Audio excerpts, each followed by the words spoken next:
नमस्कार. 2025 हे वृषभ राशीसाठी कसे जाणार आहे हे मी तुम्हाला सांगतोय. परंतु हे सगळं समजून घेण्याआधी यूट्यूब चॅनलला लाईक आणि सबस्क्राईब केलं नसेल तर त्वरित करा. तर चला आपण पाहूया 2025 राशी भविष्य. आज आपण वृषभ राशीचं वार्षिक भविष्य पाहणार आहोत. तर त्यात आहे नोकरदार मंडळींसाठी. शनी 10व्या भावात स्थित असल्यामुळे थोडाफार त्रास होऊ शकतो. मात्र मार्च महिन्यात शनी मीन राशीत प्रवेश करेल, त्यामुळे तुम्हाला नोकरीत काही प्रमाणात लाभ मिळेल.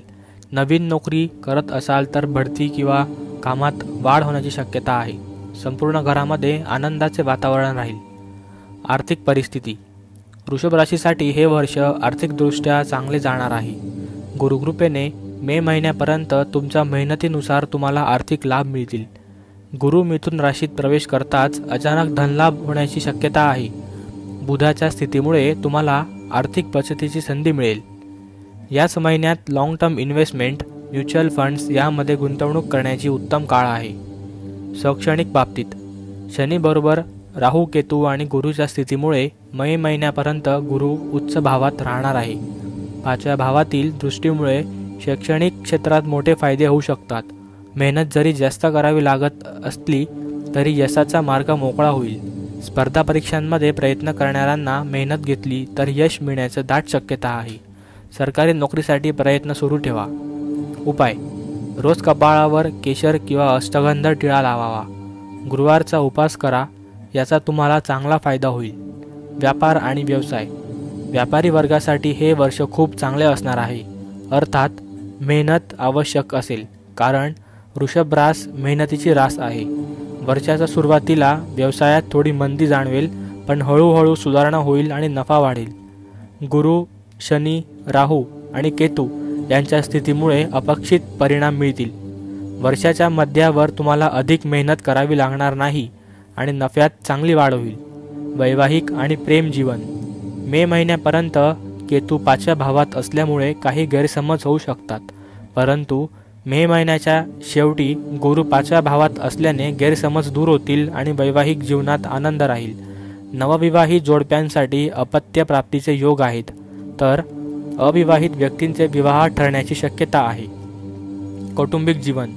कुटुंबाच्या दृष्टिकोनातून हे संपूर्ण वर्ष अनुकूल राहील. शुक्राच्या स्थितीमुळे तुमच्या वैवाहिक आणि कौटुंबिक जीवनाला वेळोवेळी पाठिंबा मिळेल. प्रेमसंबंधांमध्ये गैरसमज निर्माण झाले तरी ते दूर होऊ शकतात. आरोग्य.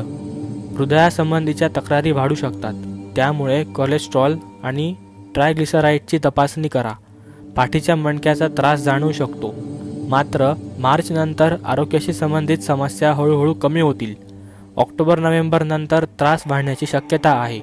योगासन, चालणे आणि नियमित व्यायाम केल्यास आरोग्य सुधारेल.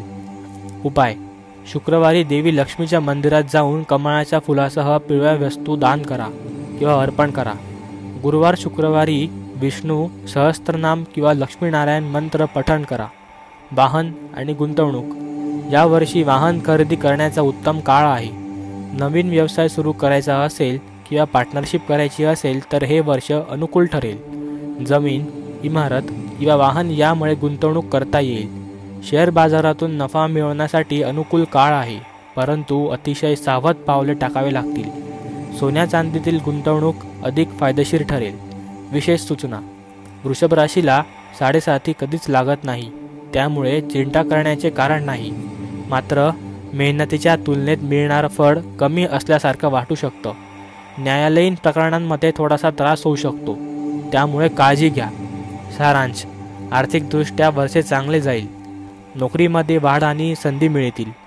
व्यापाऱ्यांसाठी व्यवसाय वृद्धीचे योग आहेत. प्रेम आणि वैवाहिक जीवनात सुरुवातीला गैरसमज पण नंतर सुधारणा होईल. आरोग्याची काळजी घेणे महत्त्वाचे आहे, विशेषतः हृदय आणि पाठीच्या तक्रारी टाळा. गुंतवणुकीसाठी योग्य वेळ आहे, पण सावध राहा. गेल्या काही भागांपासून आपण वेगवेगळ्या राशींचे वार्षिक भविष्य पाहत आहोत. मागील भागात आपण मेष राशी पाहिली, आज आपण वृषभ राशी पाहिली.